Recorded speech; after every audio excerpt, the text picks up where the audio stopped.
Halo semuanya, jumpa lagi di RJ Channel.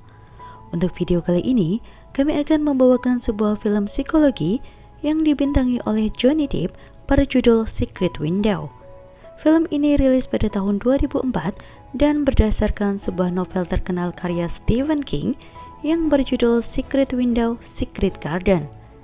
Namun seperti biasanya, silahkan skip di sini bagi kalian yang gak mau kena spoiler, dan silahkan klik tombol subscribe buat kalian yang mau mendukung channel ini berkembang lebih baik lagi. Oke, let's check this out. Film akan bercerita tentang kehidupan seorang penulis novel ternama, Mort Rainey, yang tinggal sendirian di sebuah rumah setelah 6 bulan sebelumnya ia memergoki istrinya yang bernama Amy berselingkuh dengan pria lain. Kini ia dan Amy sedang dalam proses perceraian. Pada suatu hari, seseorang bernama John Suter mendatangi Mort dan serta-merta menuduhnya telah menjiplak sebuah karyanya yang berjudul Sowing Season. Mort yang tak merasa sebagai seorang plagiat tentu saja membantah tuduhan itu.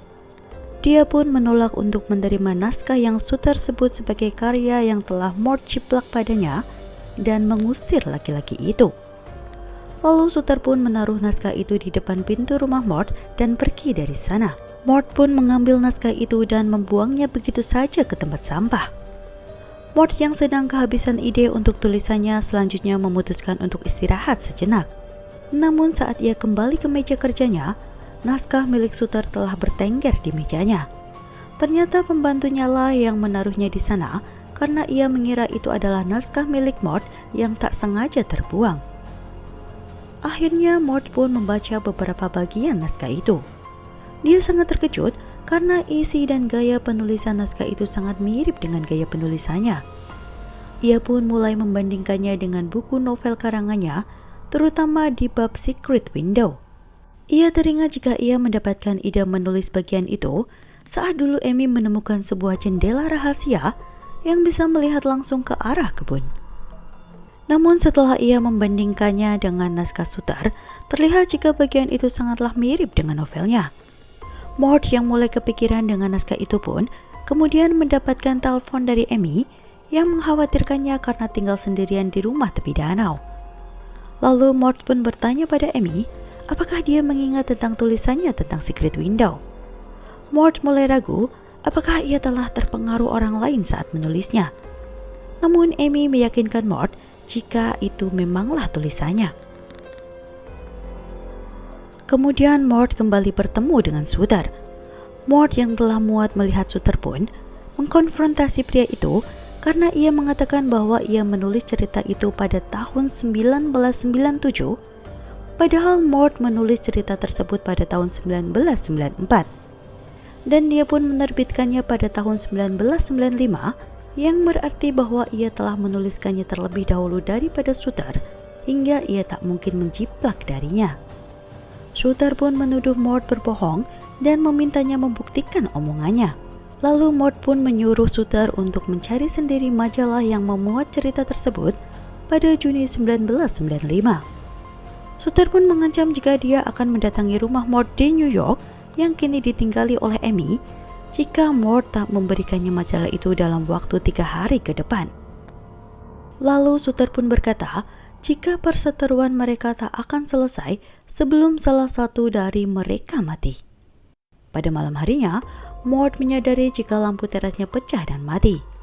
Dan dia pun menemukan sebuah tulisan ancaman dari Suter bahwa Mort hanya memiliki waktu selama 3 hari dan tak boleh ada polisi yang terlibat. Setelah itu Mort menemukan jika Chico, anjing peliharaannya, telah mati. Dia yakin Suter lah yang telah membunuh anjing itu untuk mengancamnya. Mort pun sangat marah akan hal itu.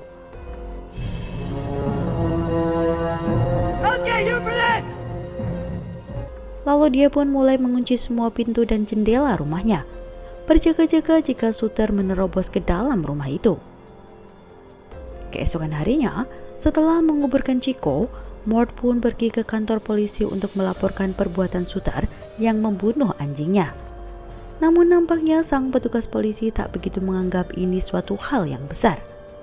Petugas itu bahkan meragukan jika menghabisi nyawa hewan adalah sebuah kejahatan. Kemudian Mort pun mendatangi pengacaranya, Ken, dan Mort pun mulai menceritakan tentang masalah yang sedang dihadapinya. Setelah mendengar penjelasan dari Mort, Ken pun bersedia membantunya. Sepulang dari tempat Ken, Mort pun mampir ke rumah Amy dan berencana mengambil majalah yang berisi tentang cerita yang ditulisnya dahulu. Namun akhirnya ia pun mengurungkan niatnya setelah ia melihat Amy yang telah berdandan rapi dan akan pergi dengan pacarnya Ted. Sepulang dari tempat Amy, Mort mendapati Ken telah ada di depan rumahnya. Lalu bersama dengan Ken, Mort mengecek seluruh rumah untuk memastikan keamanannya. Ken pun berkata bahwa dia mendapat informasi jika seorang tetangga Mort yang bernama Tom melihat Mort dan Suter bertemu di kebun. Ken pun berpikir mungkin saja hal itu bisa menjadi sebuah petunjuk. Lalu Ken pun pergi dan berencana menginap di sebuah hotel di sekitar rumah Mort. Tak berapa lama, Mort mendengar sebuah suara dari dalam rumahnya. Lalu ia pun mengeceknya. Setelah memastikan jika itu hanyalah ulah seekor tikus, Mort pun membawa tikus itu keluar rumah untuk melepaskannya. Saat itulah, tiba-tiba Suter muncul dan menanyakan tentang majalah yang berisi cerita Mort. Dia pun mengejek Mort bahwa sebenarnya majalah itu tak benar-benar ada. Suter pun berkata jika ia ingin Mort merubah ending dari cerita yang dibuatnya yang telah Mort kacaukan. Ia pun meminta Mort untuk menerbitkan ulang cerita itu dengan mencantumkan namanya. Lalu Suter pun mulai menyinggung kembali tentang Amy hingga membuat Mort marah dan berusaha menyerangnya. Sayangnya kekuatan Mort tak sebanding dengan Suter yang langsung menghajarnya. Keesokan harinya, Mort mendapat telepon dari Amy jika rumah mereka kebakaran. Mort pun segera mendatangi tempat kejadian dan mendapati seluruh rumahnya telah hangus terbakar.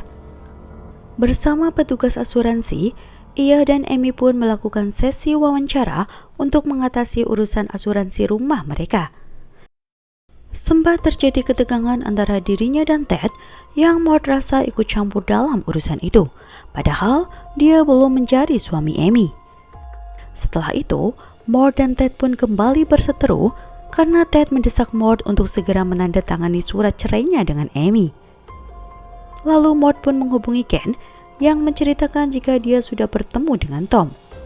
Namun ada suatu keanehan yang terjadi karena Tom merasa ada seseorang yang mengancamnya. Ken pun berkata jika dia telah menghubungi agen penerbitan Mort dan mereka akan mengirimkan satu kopi majalah yang dicari Mort melalui UPS supaya Mort bisa segera menyelesaikan masalahnya. Ken juga berpikir jika Suter adalah suruhan dari orang yang memiliki dendam pada Mort dan berencana meneror dan menghancurkan hidup Mort. Mort pun berpikir jika orang yang bisa melakukan hal itu adalah Ted, selingkuhan istrinya. Kemudian Ken pun meminta untuk bertemu Mort keesokan harinya. Namun keesokan paginya, Mort bangun kesiangan. Saat akan bersiap-siap pergi, Mort pun merasa keheranan karena dia tak bisa menemukan kunci mobilnya. Dan ada topi milik Suter di depan pintu rumahnya. Lebih terkejut lagi saat ia mendapati jika mobilnya dalam keadaan menyala dengan pintu mobil terbuka di halaman rumahnya. Mort pun kemudian membungkus topi Suter dan mendatangi tempat ia berjanji bertemu dengan Ken. Namun ia tak menemukan pria itu di sana. Dan saat ia bertanya pada penjaga toko itu tak melihat orang dengan ciri-ciri seperti Ken masuk ke tokonya. Saat akan kembali ke rumahnya, Mort melihat Ted. Ternyata Ted berniat mendatangi Mort untuk memaksanya segera menandatangani surat perceraian Mort dengan Amy. Mort pun sangat kesal dan berpikir jika Ted hanya mengincar harta Amy setelah perceraiannya dengan Mort. Apalagi sekarang ia tahu jika Ted lah yang menyuruh Suter untuk mengancamnya hingga anjingnya harus menjadi korban. Sekembalinya ke rumah, Mort mendapat telepon dari Suter yang memintanya untuk bertemu di tempat dulu mereka pernah berjumpa. Suter pun mewanti-wanti Mort untuk tak memberitahu siapapun tentang pertemuan mereka. Lalu Mort pun mendatangi kebun tempatnya dulu bertemu dengan Shooter. Namun tanpa disangka-sangka, dia justru menemukan Ken dan Tom yang tergeletak tak bernyawa di dalam sebuah mobil. Mort yang shock pun kemudian pingsan. Dan saat ia terbangun, telah ada Shooter menunggunya di sana. Mort pun segera bangun dan akan melaporkan Shooter ke polisi. Namun ia pun mengurungkan niatnya setelah Shooter berkata jika obeng yang digunakan untuk menghabisi Ken dan Tom adalah obeng milik Mort. Jadi jika Mort melapor pada polisi, maka ialah yang akan menjadi tersangka utamanya. Shooter pun kembali mengancam Mort dan dia memaksa Mort untuk menyerahkan majalah itu hari ini tepat pukul 4 sore. Lalu Mort pun mendorong mobil itu ke jurang untuk menghilangkan jasad Ken dan Tom.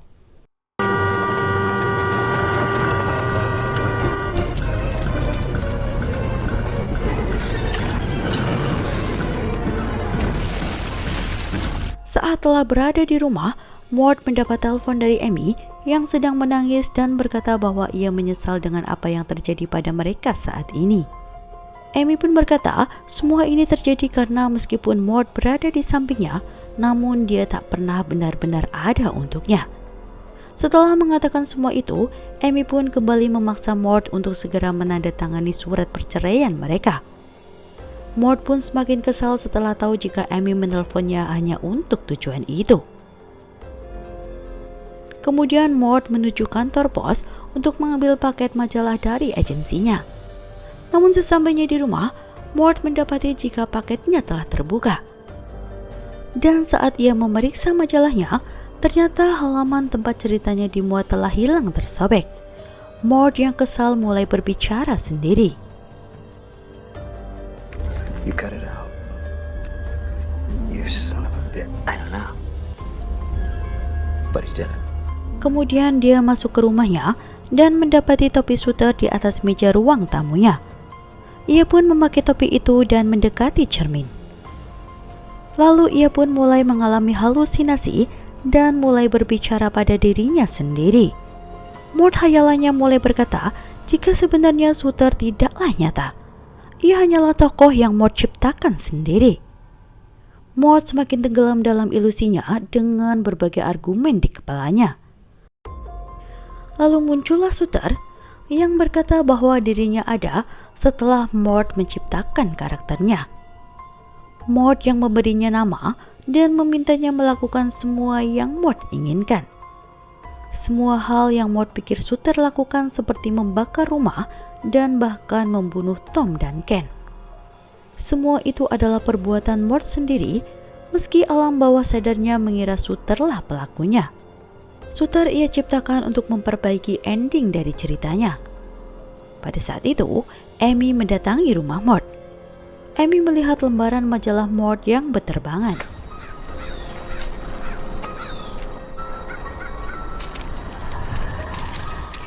Lalu saat ia memasuki rumah itu, keadaan rumah sudah sangat berantakan.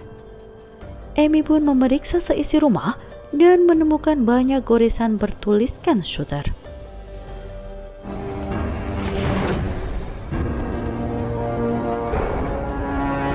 Pada saat itulah, Mort muncul di balik pintu dengan tulisan di dinding bertuliskan Shooter. Amy pun berusaha menanyai Mort, tetapi tampaknya Mort telah dikuasai ilusinya menjadi John Shooter. Amy yang ketakutan berusaha melarikan diri, namun Mort berhasil mencegahnya.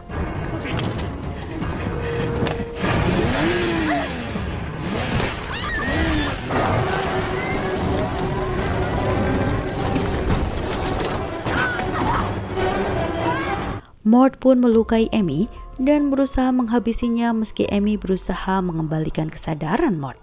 Brady, I got a place for you. you are... Pada saat yang sama, Ted datang ke sana. Tak ayal dia pun menjadi korban Mort selanjutnya. Sudah bisa ditebak jika Mort berhasil menghabisi nyawa Amy dan Ted.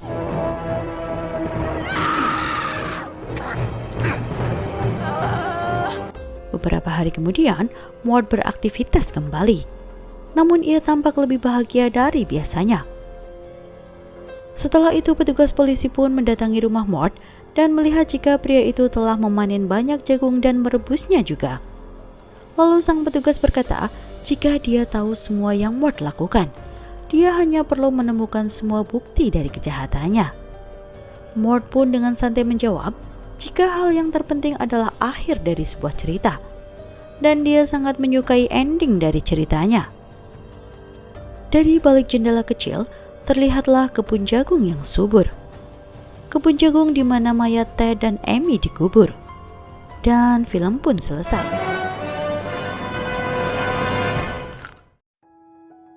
Sangat menarik ya ceritanya.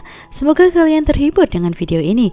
Sampai di sini aja video kita kali ini. Mohon maaf jika ada kesalahan dan kekurangan. Jangan lupa like, comment, share, dan juga subscribe. See you and see you. Bye.